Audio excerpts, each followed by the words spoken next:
Folks, here's something else I got a problem with. The 10 Commandments. Here's my problem. Why are there 10? You don't need 10. I think the list of commandments was deliberately and artificially inflated to get it up to 10. It's a padded list. Here's what they did. About 5,000 years ago, a bunch of religious and political hustlers got together to try to figure out how to control people, how to keep them in line. They knew people were basically stupid and would believe anything they were told, so they announced that God had given them some commandments. Up on a mountain, when no one was around, God had given them the 10 Commandments. But let me ask you this. When they were sitting around making this shit up, why did they pick 10? Why 10? Why not 9 or 11?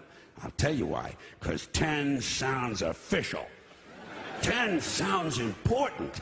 They knew if it was 11, people wouldn't take it seriously. So what, are you kidding me? The 11 Commandments? Get the fuck out of here. But 10 sounds important. 10 is the basis for the decimal system. It's a decade. It's a psychologically satisfying number. The top 10, the 10 most wanted, the 10 best dressed. So having 10 commandments was really a marketing decision. And to me, it's clearly a bullshit list. It's a political document artificially inflated to sell better. I'm going to show you how you could reduce the number of commandments and come up with a list that's a little more workable and logical. We're going to start with the first 3, and I'll use the Roman Catholic version because those are the ones I was taught as a little boy. I am the Lord thy God. Thou shalt not have strange gods before me. Thou shalt not take the name of the Lord thy God in vain. Thou shalt keep holy the Sabbath. Right off the bat, the first 3, pure bullshit. Sabbath day, Lord's name, strange gods. Spooky language. Spooky language. Designed to scare and control primitive people. In no way does superstitious nonsense like this apply to the lives of intelligent, civilized humans in the 21st century. You throw out the first 3 commandments, you're down to 7. Next, honor thy father and mother. Obedience, respect for authority. Just another name for controlling people. The truth is, obedience and respect should not be automatic. They should be earned. They should be based on the parent's performance. Parent's performance. All right? Some parents deserve respect. Most of them don't. Period. You're down to 6. Now, in the interest of logic, something religion is very uncomfortable with, we're going to jump around the list a little bit. Thou shalt not steal, thou shalt not bear false witness. Stealing and lying. Well, actually, these 2 both prohibit the same kind of behavior. Dishonesty, stealing, and lying. So you don't need 2 of them. Instead, you combine them and you call it thou shalt not be dishonest. And suddenly, you're down to 5. And as long as we're combining, I have 2 others that belong together. Thou shalt not commit adultery, thou shalt not covet thy neighbor's wife. Once again, these 2 prohibit the same kind of behavior, in this case, marital infidelity. The difference is coveting takes place in the mind, and I don't think you should outlaw fantasizing about someone else's wife. Otherwise, what's a guy going to think about when he's waxing his carrot? But marital fidelity is a good idea, so we're going to keep the idea and call this one, thou shalt not be unfaithful. And suddenly, we're down to 4.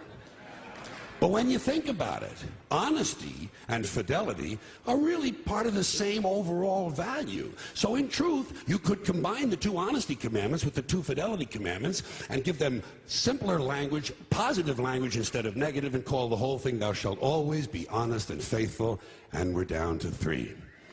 Thou shalt, they're going away fast. Thou shalt not covet thy neighbor's goods. This one is just plain fucking stupid. Coveting your neighbor's goods is what keeps the economy going. Am I right? Your neighbor gets a vibrator that plays "Oh Come All Ye Faithful." You want to get one too. Coveting creates jobs. Leave it alone. You throw out coveting and you're down to 2 now, the big honesty and fidelity commandment, and the one we haven't talked about yet, thou shalt not kill, murder, the 5th commandment.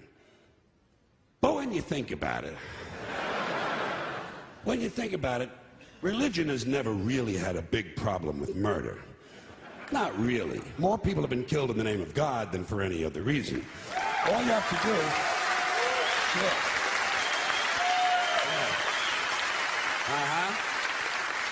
All you have to do is look at Northern Ireland, the Middle East, Kashmir, the Inquisition, the Crusades, and the World Trade Center to see how seriously the religious folks take thou shalt not kill. The more devout they are, the more they see murder as being negotiable.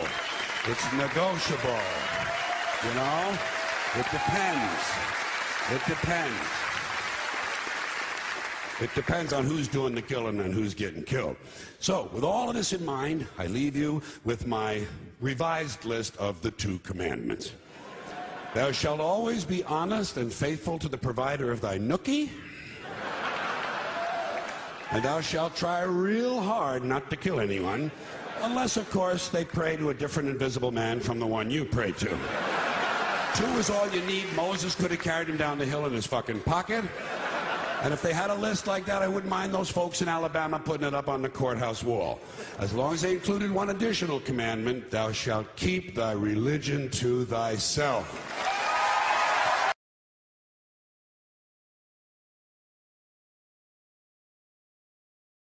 You got people like this around you. Country's full of them now. People walking around all day long, every minute of the day, worried about everything. Worried about the air, worried about the water, worried about the soil. Worried about insecticides, pesticides, food additives, carcinogens. Worried about radon gas, worried about asbestos. Worried about saving endangered species. Let me tell you about endangered species, all right? Saving endangered species is just one more arrogant attempt by humans to control nature. It's arrogant meddling. It's what got us in trouble in the first place. Doesn't anybody understand that? Interfering with nature. Over 90%, way over 90% of all the species that have ever lived on this planet, are gone. Whoosh. They're extinct. We didn't kill them all. They just disappeared. That's what nature does. They disappear these days at the rate of 25 a day. And I mean regardless of our behavior. Irrespective of how we act on this planet, 25 species that were here today will be gone tomorrow. Let them go gracefully. Leave nature alone. Haven't we done enough? We're so self-important. So self-important. Everybody's going to save something now. Save the trees, save the bees, save the whales, save those snails. And the greatest arrogance of all, save the planet. What? Are these fucking people kidding me? Save the planet? We don't even know how to take care of ourselves yet. We haven't learned how to care for one another. We're gonna save the fucking planet? I'm getting tired of that shit. Tired of that shit. Tired. I'm tired of fucking Earth Day. I'm tired of these self-righteous environmentalists, these white bourgeois liberals who think the only thing wrong with this country is there aren't enough bicycle paths. People trying to make the world safe for their Volvos. Besides, environmentalists don't give a shit about the planet. They don't care about the planet. Not in the abstract, they don't. Not in the abstract, they don't. You know what they're interested in? A clean place to live. Their own habitat. They're worried that someday in the future they might be personally inconvenienced. Narrow, unenlightened self-interest doesn't impress me. Besides, there is nothing wrong with the planet. Nothing wrong with the planet. The planet is fine. The people are fucked. Difference. The planet is fine. Compared to the people, the planet is doing great. It's been here 4.5 billion years. Did you ever think about the arithmetic? Planet has been here 4.5 billion years. We've been here, what, 100,000? Maybe 200,000? And we've only been engaged in heavy industry for a little over 200 years. 200 years versus 4.5 billion. And we have the conceit to think that somehow we're a threat? That somehow we're going to put in jeopardy this beautiful little blue-green ball that's just a-floating around the sun?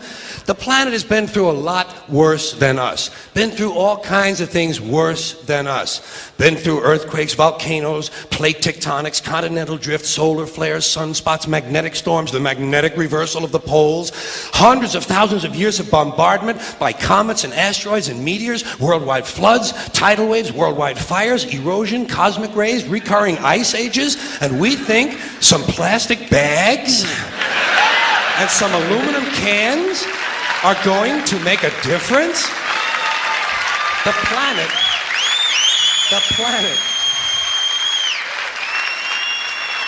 planet isn't going anywhere. We are. We're going away. Pack your shit, folks.